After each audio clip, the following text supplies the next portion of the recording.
Alhamdulillahi Rabbil Alameen. Wa sallallahu wa sallam wa baraka nabiyina Muhammadin wa ala alihi wa sahbihi ajmain. Assalamu alaikum wa rahmatullahi wa barakatuh. And good morning, Instagram fam, friends, and followers of As-Safi.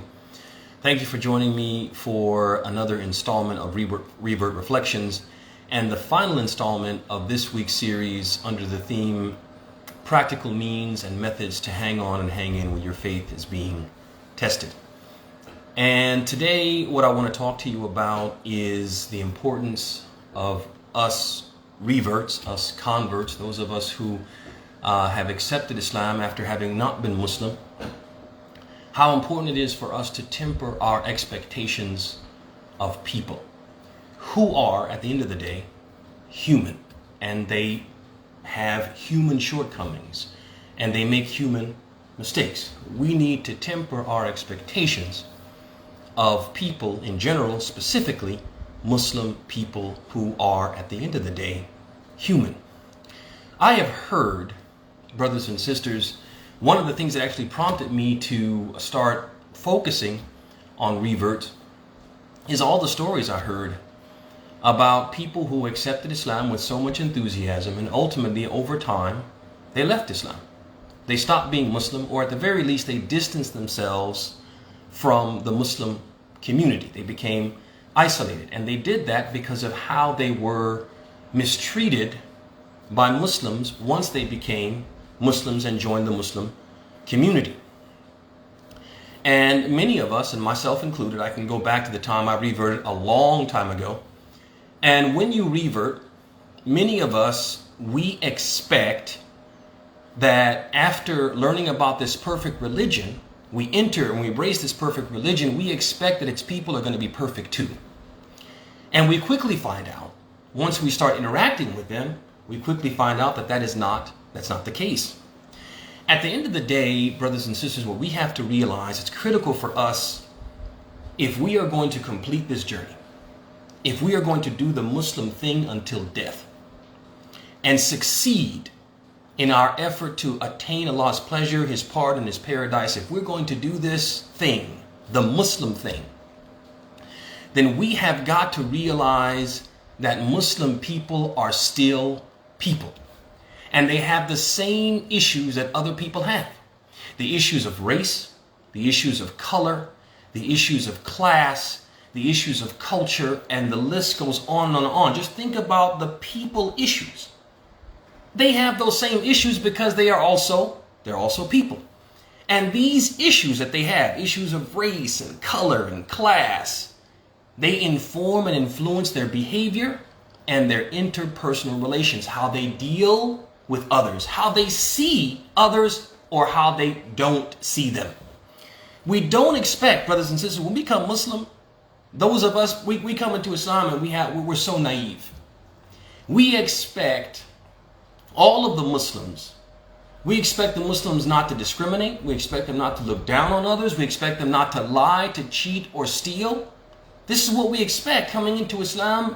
Based upon what we learned about Islam, this is what we expect from its people.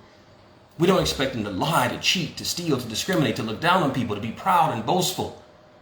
But many of them do those things.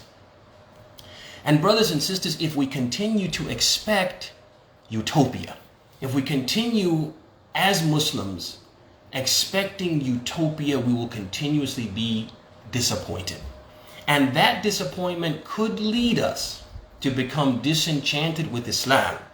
Our disappointment with Muslims could lead us to become disenchanted with Islam. It shouldn't, but it could happen, and it has happened. Some of us that may be listening right now or listening to my words later on will say, yeah, I really don't go to the mosque anymore.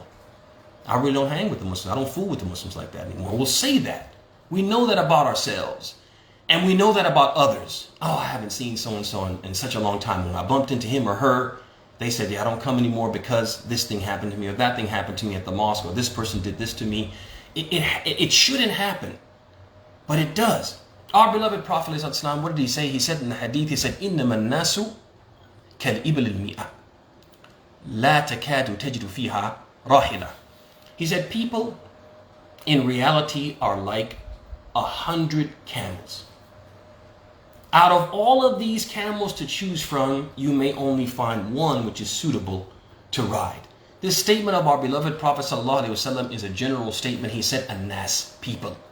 And that encompasses Muslim people and non-Muslim people.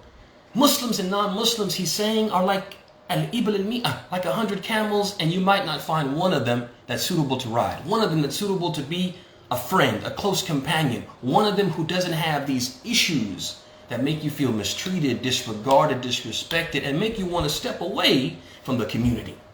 Brothers and sisters, it's important for us to realize, because we want to keep our covenant and our pact with Allah subhanahu wa ta'ala, we want to do the Muslim thing and do it until death.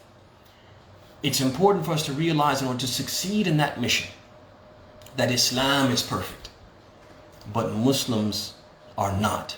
And when you embraced Islam, and when I embraced Islam, we embraced Islam because of its beauty, because of its perfection. Brothers and sisters, the way that people get on, we know about the way people get on. But the reality is, Islam has not changed. The people do what they do, and while they're doing what they do, Islam remains the same. Islam hasn't changed. We embraced Islam because of its beauty, not the beauty of the people. We didn't even meet the people. We learned about Islam. We saw how beautiful it was, how perfect it was, how it made so much sense. And Islam didn't stop making sense. Islam didn't stop being perfect. Islam didn't change. It's still the most beautiful religion. We shouldn't leave or even think about leaving Islam or stepping away from the Islamic community due to the ugliness of some of its people. This is today's message, brothers and sisters. It's a message that we all need to hear and that other reverts need to hear. Which brings me to my final point. Brothers and sisters, if you are listening to this content and you think that this content is beneficial, I need your help in making sure this content reaches as many people as possible. There are many reverts. I've seen this. You've seen it. They come to the mosque excited, enthusiastic, they accept Islam, and pretty soon you don't see them anymore. What happens to those people? Those people, they get lost. They get disenchanted. And they need to hear these words so they can come back to Islam, so that they can commit themselves to Islam, so they can recommit themselves to the covenant they made with Allah when they said, Ashhadu an la ilaha illallah wa ashhadu Muhammad Rasulullah. Please help me, brothers and sisters. Share this content. Share it with your friends. Share it with your colleagues. Share it with your contacts. Share it with reverts that you know, and reverts that your contacts may know that you don't know. But the importance is, please share. We've got the Instagram. We've got the Facebook. We've got the YouTube page. Brothers and sisters, help us get this message out. Not to become famous, but to reach people and to help people. هذا وصلى الله وسلم وبارك على محمد وعلى آله وصحبه أجمعين. السلام عليكم ورحمة الله وبركاته.